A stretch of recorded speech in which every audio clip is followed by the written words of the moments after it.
Everybody.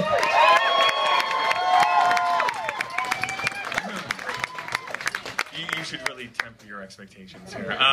Who's ready for 5 minutes of mediocre stand-up comedy? Let's start this. As you heard, this is my first time ever kind of doing this in front of people, and I found it was really hard to come up with my own material, mostly because I don't have children or an Asian mother.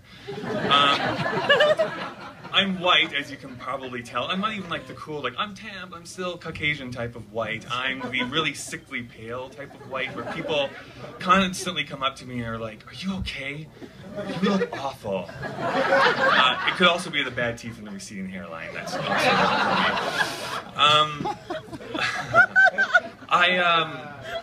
yeah, it's true.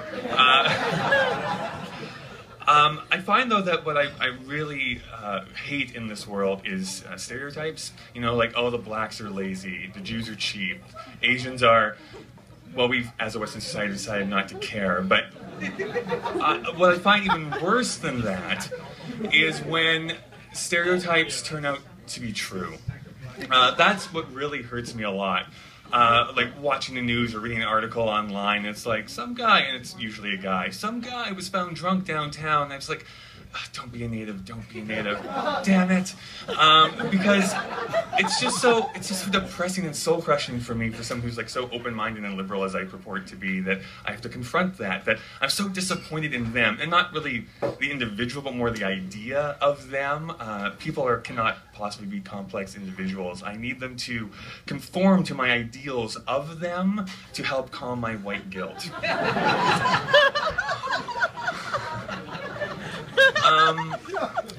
I don't really have any segues, so how many people do you think have thought about you while masturbating? There's got to be at least one, right? Like, just doing a simple math equation means that somebody at some point has either walked past me, went to school with me, or worked with me, who has just gone home and, like, violated themselves.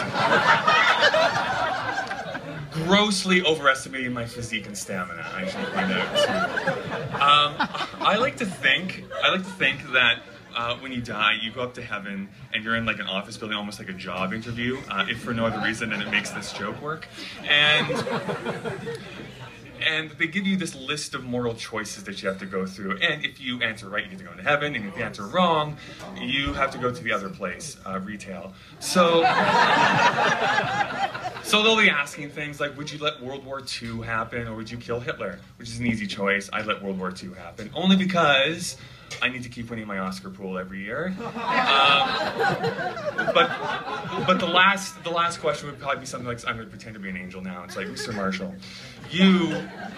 we asked this to everyone, so don't think you're special in any way, but would you like us to create world peace right now, or would you like to have a list of everyone, just the list, just give me the list. I need that in my eyeballs, like, right now.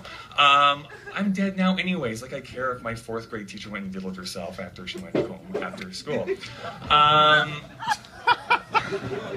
feel kind of like a fraud up here, if I'm being honest. I know, and you have obviously seen already, that I am no Sam Kinison, I am no Lenny Bruce, I am no Bill Hicks. I'm barely a Sinbad. So, I mean, there is this kind of depression that I get into where I can't leave my bed. Some days it's kind of like black cloud follows me around, thoughts of suicide fling around inside my head. And there's that voice that keeps telling me that you're nothing, that you're never, ever going to amount to anything, and you're going to die helpless and alone. But the new iPhone just came out, so it's pretty great.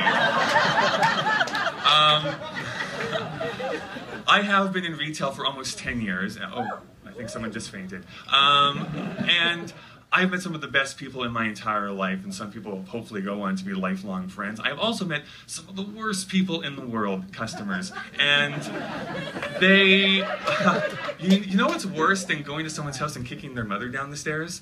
Asking them to wait for 2 minutes.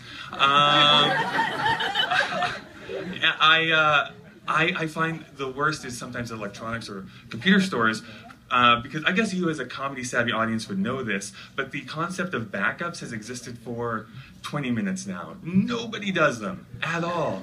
And when they find out that their crotch shots and their selfies are just gone completely, it's your fault that they didn't back those up.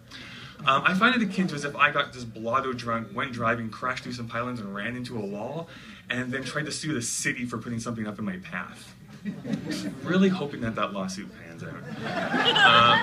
Thank you for it. My name's Kyle. I'm going to go vomit now.